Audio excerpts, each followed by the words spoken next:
प्यारे बच्चों, हम पढ़ रहे हैं कक्षा 6 की गणित और इसमें हमने अपना दूसरा अध्याय जो कि पूर्ण संख्याएं प्रारंभ कर दिया है। हमने इसमें पूर्ण संख्याएं किसे कहते हैं, पूर्ण संख्याओं को संख्या रेखा पर जोड़ना, घटाना और गुणा करना भी सीखा था। साथ ही साथ पूर्ण संख्याओं के विभिन्न प्रकार के गुण जो कि है क्रम विनिमय, साहचर्य, संवृत, बंटन और तत्सम गुणों पर चर्चा करी थी ना। और इसमें हमने तत्समक अवयव जो कि 2 थे, एक था गुणात्मक तत्समक जो कि हमारा 1 था और एक था योज्य तत्समक जो कि था 0। इस पर विस्तृत चर्चा अलग से कर ली थी। तो आज हम उन्हीं 0 और 1 जो कि विशेष संख्याएं हैं, इन पर आधारित कुछ प्रश्नों को करने वाले हैं जो कि हमारी प्रश्नावली 2.3 के सवाल नंबर 1 और 3 में है। ठीक है ना।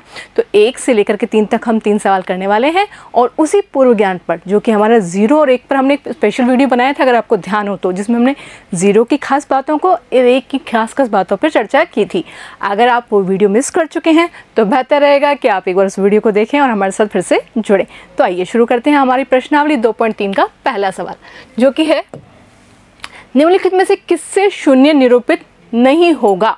हमें यहाँ पर 4 ऑप्शन दिए गए हैं, A, B, C और D।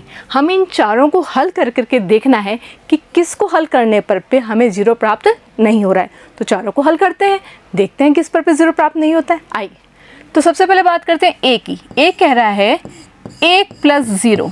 अगर आप याद करें, हमने पूर्व में चर्चा की थी, किसी भी संख्या में अगर हम 0 जोड़ते हैं तो उस संख्या में कोई भी परिवर्तन नहीं होता है, अर्थात वही मान दोबारा प्राप्त हो जाता है। तो 1 में 0 जोड़ा तो क्या मिलेगा हमें 1, क्योंकि 0 कोई भी परिवर्तन नहीं करता है। ठीक है, तो हमारे को उत्तर प्राप्त हुआ 1। अब B की बात करते हैं। तो B में हमें क्या करना है, 0 को ही 0 से गुणा करना है। तो हम इसके बारे में पूर्व में चर्चा कर चुके हैं। 0 को किसी भी संख्या से गुणा तो हमें उत्तर क्या प्राप्त होता है, 0 प्राप्त होता है। तो ठीक है, चाहे वो 2 बार 0 हो, चाहे सिंगल बार 0, उत्तर तो हमें 0 प्राप्त होना है। अब बात करते हैं C की। तो C में है 0 में 2 का भाग देना है। ठीक है, तो हम इसके बारे में बात कर चुके हैं कि 0 में किसी भी संख्या का भाग दें। यहाँ हम किसका भाग दे रहे हैं, 2 का भाग दे रहे हैं। किसी भी संख्या का भाग देने पर हमें 0 प्राप्त होता है। तो बस हमें पता है कि 0 में अगर 2 का भाग देंगे तो कितना प्राप्त होने वाला है, 0। ठीक है, अब लेते हैं नेक्स्ट जो कि है D। और D के बारे में बात ये है कि 10 - 10 और बट्टे में क्या है, 2। तो सबसे पहले हम 10 में से 10 को घटाएंगे और घटाने में क्या प्राप्त हुआ, 0। और 0 में फिर किसका भाग देना है, 2 का। ये तो वापस से वही रिपीट हो गया, C वाला ही आ गया ना। तो इसका उत्तर तो हमें पता है कितना आने वाला है, 0।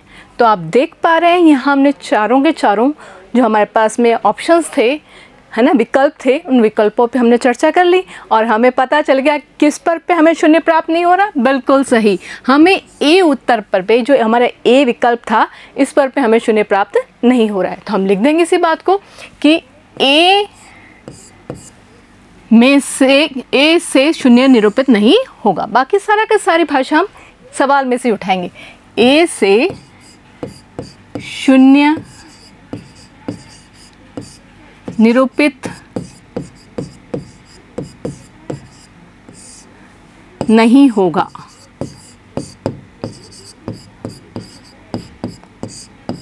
ठीक है, अब चलते हैं हमारे दूसरे सवाल की तरफ जो कि है, यदि 2 पूर्ण संख्याओं का गुणनफल 0 है। ध्यान दीजिएगा, गुणनफल की बात कर रहा है ये। ठीक है, और वो कितना आ रहा है, 0 आ रहा है। तो क्या हम कह सकते हैं कि इनमें से एक या दोनों ही 0 होने चाहिए। तो वो हमसे पूछ रहा है कि क्या ये बात हो सकती है कि दोनों ही 0 हो जाए। 2 संख्याओं को गुणा करने की बात हो रही है ना, 2 पूर्ण संख्याओं की। तो वो दोनों संख्याएं 0 हो या उनमें से एक 0 हो। तो देख लेते हैं, हम दोनों चीज़ों को हल करके देखते हैं कि दोनों पे आता है या एक पे आता है या दोनों ही रखने पर आता है। ठीक है, और उदाहरण देकर, तो उदाहरण तो हम देंगे ही, अपने उत्तर की पुष्टि कीजिए। तो ठीक है, हम सबसे पहले खुद अपनी इच्छा से कुछ उदाहरण लेते हैं और फिर इनको चेक करेंगे। अगर वास्तव में हमारा उत्तर 0 आ रहा है तो हम मान लेंगे, और नहीं आ रहा है तो हम अपनी बात को पुष्टि कर करके सबसे उत्तर दे देंगे। ठीक है ना। तो सबसे पहले बात करते हैं पहले बात करते हैं पूर्ण संख्याओं की। ठीक है ना, पूर्ण संख्याएं।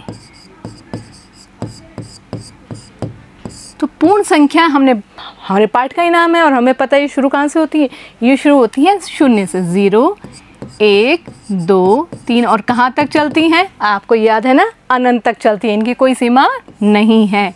और इस तरह के निशान को हम क्या कहते हैं, अनंत कहते हैं। अब बात करते हैं कि दो पूर्ण संख्याएं लेनी है, ठीक है। तो हम इनमें से कोई भी दो संख्याएं ले लेंगे, ठीक है, और उनको क्या करने वाले हैं, उनको हम गुणा करने वाले हैं, और फिर गुणा करने पे हमें गुणनफल क्या प्राप्त होना चाहिए, 0। यही तो वो कह रहे हैं। और फिर चेक करना चाह रहा है कि इन दोनों में से कितनी बार 0 आएगा। तो देखते हैं, हम उसको प्रैक्टिकली करके देखते हैं। मान लीजिए मैंने संख्या रख दी यहाँ पर पे 5, ठीक है। अब हमें उत्तर में क्या चाहिए, 0 चाहिए। तो 5 को मैं किससे गुणा करूँ कि 0 आ जाए, निश्चित तौर पे 5 को किससे गुणा करेंगे, 0 से, ठीक है। और अगर मेरे पास है मान लीजिए 74, तो 74 को मैं किससे गुणा करूँ कि 0 आ जाए, तो निश्चित तौर पे 74 को किससे गुणा करेंगे, 0 से करेंगे, बिल्कुल, ठीक है।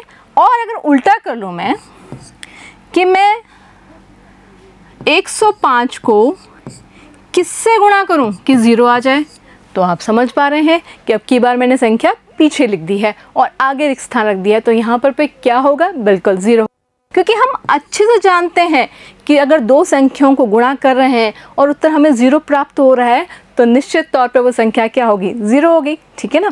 तो यहाँ पर पे हम देख पा रहे हैं हर बार हमें गुणनफल क्या प्राप्त हो रहा है, 0 प्राप्त हो रहा है, जो कि हम चाह रहे हैं, ठीक है ना। लेकिन अगर इन दोनों संख्याओं की बात करें तो इन दोनों में से क्या हो रहा है, इन दोनों में से एक संख्या 0 है, इधर भी 0 है और इधर भी 0 है। देखिए मैं कहना क्या चाह रही हूँ, मैं ये कहना चाह रही हूँ 0 का स्थान हमने बदल दिया, एक बार पीछे रखा, आगे रखा, कैसे भी रखा, लेकिन दोनों में से एक तो 0 है ना, तो उत्तर क्या आ रहा है, हमारा 0 प्राप्त हो रहा है। अब ये तो समझ में आ गया कि एक होने पर पे तो 0 प्राप्त हो जाता है, और अगर वो कह रहे हैं दोनों हो तो ठीक है, इसको भी देख लेते हैं। यानी कि अगर हम 0 को 0 से गुणा करें तो क्या हमें 0 प्राप्त होता है, बिल्कुल 0 को 0 से गुणा करने पे 0 प्राप्त होता है। तो इसका मतलब हमारे पास जो ये पूछ रहा है क्या इनमें से एक या दोनों ही 0 होंगे, तो हम इस सवाल के बाद जैसे पूर्व में चर्चा की है, हम सवाल की भाषा को ही लिख करके उसकी हेल्प लेते हुए उत्तर लिखेंगे। तो लिखेंगे यदि दो संख्याएं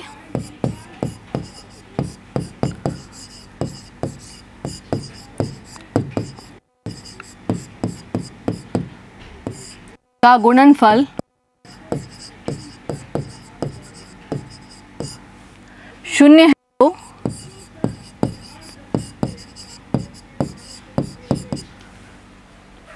हम कह सकते हैं, अब क्या तो नहीं लिखेंगे ना, हम कह सकते हैं, तो हम कह सकते हैं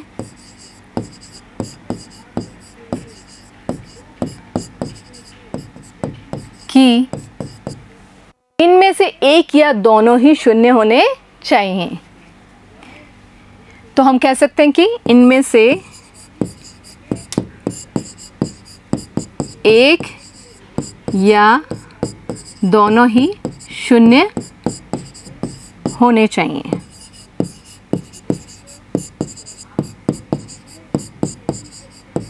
ठीक है ना। तो यहाँ से ये चीज़ याद रखिएगा, क्योंकि ये चीज़ भले ही सवाल के रूप में पूछा है, लेकिन हम जानते हैं 0 अगर गुणनफल में आ रहा है तो निश्चित तौर में एक स्वतंत्र 0 होगा। ये 0 आप ऐसा 10 वाला मत मान लेना, ऐसे मत सोच लेना कि 5 को 10 से गुणा करें तो 0 आ जाएगा, नहीं, ऐसा नहीं होगा। तब कितना आएगा, 50 आएगा, जो कि 0 के बराबर नहीं है। स्वतंत्र 0, देखिए स्वतंत्र, इसके साथ कुछ भी संख्या नहीं लिखी हुई है, ठीक है ना।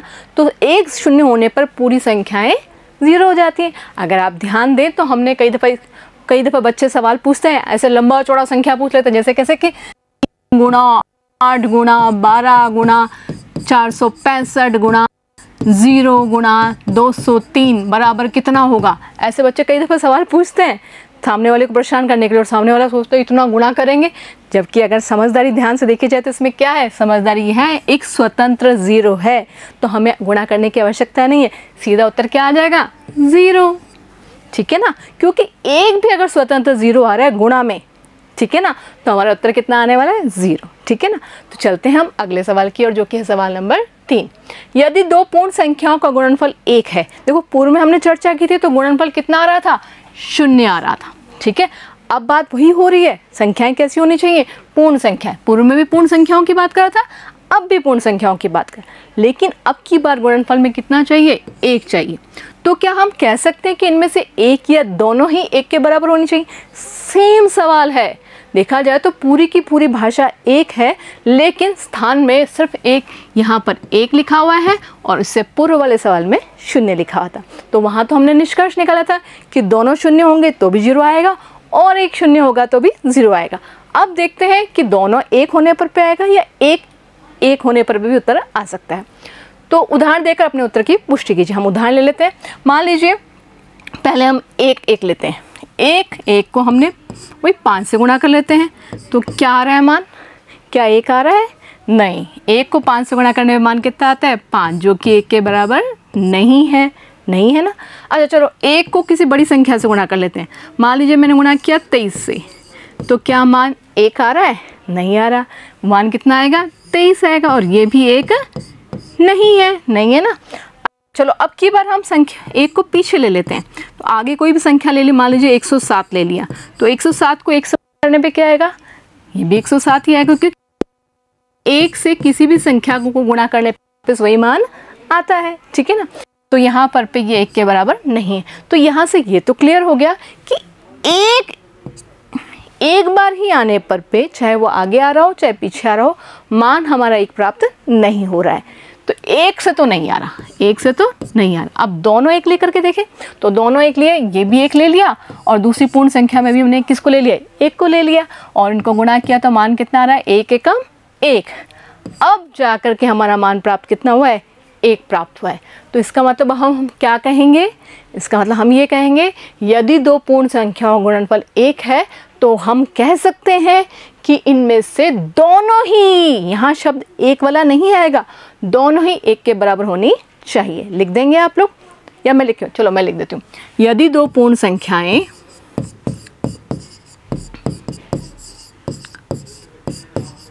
देखो, मैंने बिल्कुल किताब में जो सवाल है वही भाषा को उठाया है, ताकि हमें ज़्यादा हमारे सवाल पे मेहनत करेंगे, भाषा पे मेहनत करने की आवश्यकता हमें नहीं है, वो तो हम एज इट इज उठा लेंगे, ठीक है ना। यदि दो पूर्ण संख्याओं का गुणनफल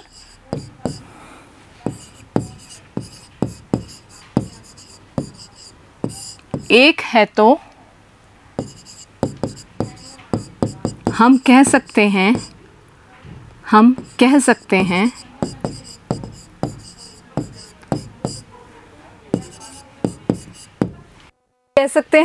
कि दोनों ही 1 के बराबर होनी चाहिए। तो दोनों ही 1 के बराबर होनी चाहिए।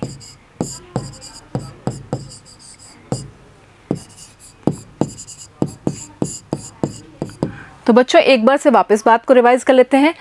1 से किसी भी संख्या को अगर हम गुणा कर रहे हैं तो वही संख्या प्राप्त हो रही है, और अगर हम 2 बार 1 ले लेते हैं तो भी वही संख्या अर्थात 1 ही प्राप्त होगी। तो अगर हमें उत्तर में 1 चाहिए और वो भी कैसा? पूर्ण संख्याओं का। देखिए पे जोर दिया गया पूर्ण संख्याओं का। अगर हम किसी एक संख्या 5 को हम भिन्न 1/5 से गुणा करें तो आप जानते हैं ये मान हो जाता है 5/5, जो कि हल होके कितना आने वाला है? 1। जो कि हल होके कितना आने वाला है? 1। ये थोड़ा मार्कर काम नहीं कर रहा। 5/5, और 5 में 5 का भाग देने पर कितना आता है? 5 में 5 का भाग देने पर आता है 1, ठीक है। तो परंतु 1 तो आ रहा है, परंतु यहाँ पर क्या बात आ रही है? पूर्ण संख्याएं होनी चाहिए थी। तो क्या ये संख्या पूर्ण संख्या है? नहीं है ना। तो पूर्ण संख्याओं में तो दोनों को क्या होना चाहिए? दोनों को ही 1 होना चाहिए, ठीक है। अगर वो यहाँ पूर्ण संख्या की प्रतिबंध नहीं लगाता तो अब तो हम हर संख्या की उल्टी संख्या यानी कि उसका भिन्न रूप ले लेते, प्रतिलोम रूप ले लेते, तो उत्तर 1 आ जाता ना। तो याद रखिएगा, जब ये शर्त लगा देता है 2 पूर्ण संख्याओं को गुणा करें और गुणनफल 1 प्राप्त हो तो दोनों संख्याओं को 1 होना चाहिए। उम्मीद है आप तीनों सवाल अच्छे समझ में आ गए होंगे। मिलते हैं अगले सवालों के साथ नए वीडियो में। जुड़े रहिए। धन्यवाद।